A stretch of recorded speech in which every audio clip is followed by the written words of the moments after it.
Man, this year just keeps getting better and better.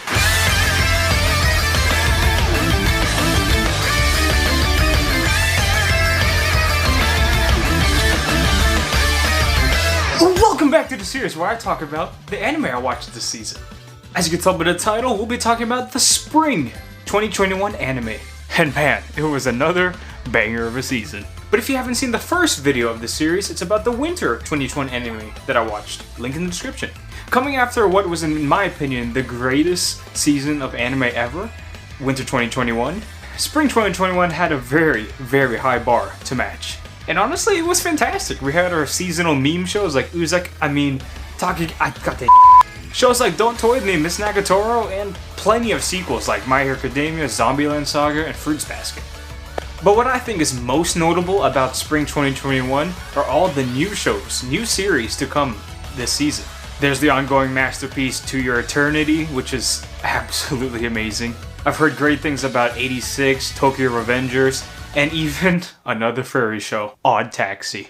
And though I didn't get to watch every new anime this season, I did manage to watch 8 new ones and 1 older one. And with that said, let's jump right into what I watched this season, starting off with To Your Eternity. I think it's safe to say that this is going to be one of the shows that will be highly revered and remembered for a very long time.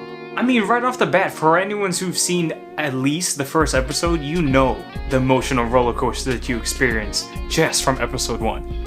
And from there, the story and its world and all the characters, they just keep growing and developing in such an artistic way that just keeps you so hooked. Especially coming from the creator of A Silent Voice, my favorite anime film, I knew that this was going to be something phenomenal. Plus the fact that it's not over yet at the time of making this video, and anything could happen, it could flop, but I think in the end, I think it's going to be a big 10 out of 10. Next up is my guilty pleasure.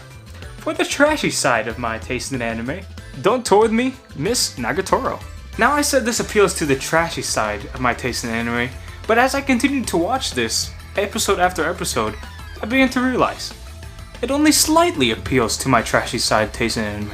I guess what I mean is that this anime isn't as bad as it may seem, though in episode 1, Nagatoro's bullying was a little over the top. It was a little uncomfortable, not gonna lie. But once you get past episode 1 and all its over the top bullying, you really get to see how lighthearted and sweet this show could really be, with slightly less over the top bullying. But seriously, we quickly get to see how Nagatoro really has feelings for our main protagonist, whose name is, according to the wiki, Senpai. Bruh. Not only that, you get to see how freaking adorable she is. And honestly, the more I watch, the more I realize how much I actually really love these types of characters. Nagatoro, welcome to the waifu category.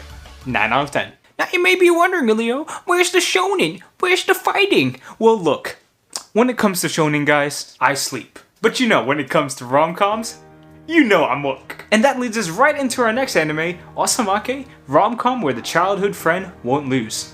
But what happens when all the girls are childhood friends? What can I say? I freaking love this show. It feels like all the rom-com greats like Nisekoi, Origairu, whatever, came together and had a baby.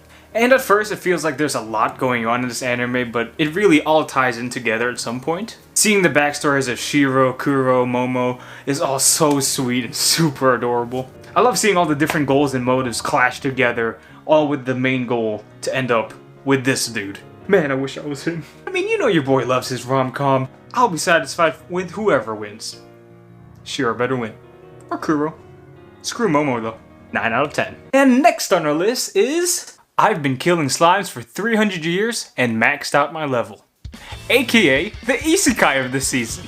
Though it's a meme at this point with how many iterations of the isekai genre there are, this show unsurprisingly feels very generic, but surprisingly is very sweet and very awesome. And if I'm being honest, it's only really awesome for one reason only.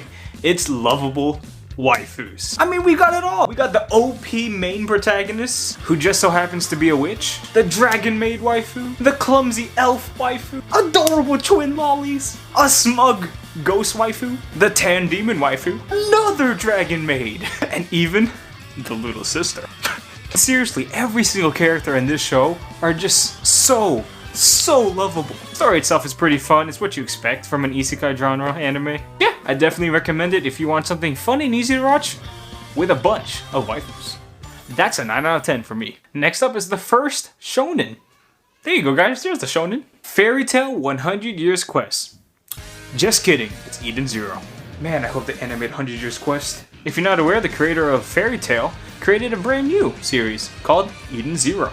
Now, I'm not gonna act like I actually really watched this anime. I've only seen 3 episodes at the time of recording this, but I will finish it. Alright. It's alright. It's not that exciting. The first 3 episodes, though, pretty good. It's what you expect from a shonen. It kind of does feel like Fairy Tail in a way. Literally, the characters are just reskins. Yeah, I mean, just based off the first 3 episodes, I'm probably gonna give it 6 out of 10. Maybe it'll get better. It has like 24 episodes. But the next anime up is from the creator of Your Lie in April. This series is titled Farewell, My Dear Kramer. Sadly, not every anime this season could be an absolute banger, and this is one of them. Honestly, I had high hopes for this anime since it was coming from the creator of Your Lie in April, which is literally a ton of people's favorite anime. For me personally, I felt like this soccer anime fell a little flat. It wasn't until the final few episodes where I really got into it. Maybe it's because I have absolutely zero knowledge in soccer. But just seeing the match in the final few episodes was actually pretty epic. Legit, I'm pretty sure the main protagonist was using Ultra Instinct at some point. It's just so endearing to see the team work together to overcome challenges and go further beyond. Das Ultra! I have a feeling that this anime is probably better as a manga maybe, and I'm actually curious, have any of you read the manga? Let me know down in the description if it's any good. I also still need to watch the 1-hour prequel of this anime titled Farewell, My Dear Kramer, First Touch. But yeah, I think I'll be giving this anime a 6 out of 10. Nah, 7 out of 10. It's pretty good. And now, the big boy. My Hero Academia Season 5. Honestly, it feels crazy that we're already in the 5th season of this series. And in my honest opinion, I felt like in the first half, that whole training arc was a little boring. Was it really necessary? I mean, it was cool to see all the students fight against each other and show off their new techniques and moves and all that, but it was just so boring. But it all really turned around for me when we finally got to see Deku's brand new quirk develop, Black Whip. And I can't wait to see what he'll do with it and what other quirks he might manifest in the future. Going to the hero work study and what I've heard to be called the War Arc sounds pretty exciting. I have no clue what's gonna happen. All I remember from the latest episode is Shigaraki just being a maniac laughing into the sky. I don't know. But yeah, basic shonen goodness. 7 out of 10. And now the last new anime I watched this season, Slime Diaries. This show is the spin-off of That Time I Got Reincarnated as a Slime, which is an anime I talked about in this video, Winter 2021 anime. You should go watch it. Yeah, not much to say about this anime really. It follows the same cast as the main show. It has a more moe and cuter looking art style. And it's really kind of just a slice of life version of the main show. 7 out of 10. Now just like last season, I tried to watch at least one older show. And for spring 2021, I revisited Danmachi. More specifically, its spin-off, Sword Oratoria. The main reason I picked Danmachi for the older anime I watched this season is because just about 2 seasons ago, I think, Danmachi had its 3rd season. So coming off the hype and remembering just how much I absolutely love Aiz, I decided to watch the anime more focused on her. Though it was kind of weird because this anime technically takes place at the same time as Season 1, which is way back. But it's pretty epic though, you get to see a whole different perspective of the story in Season 1. In both this anime and Season 1 of Danmachi, both the stories intertwine with one another. It's pretty cool. Yeah, I mainly watched that because of Aiz. 7 out of 10. Sadly, that's all I have for you today. I cannot wait for summer 2021. We got more Slime Reincarnation, Kobayashi Dragon Maid Season 2, the My Hero Academia movie, Jahi Kanajo Mokanajo, and so much more. So stay tuned for that for my summer 2021 anime video. But thanks for watching guys, leave a like if you enjoyed, subscribe for more anime content, and I'll see you weebs in the next video. Bye!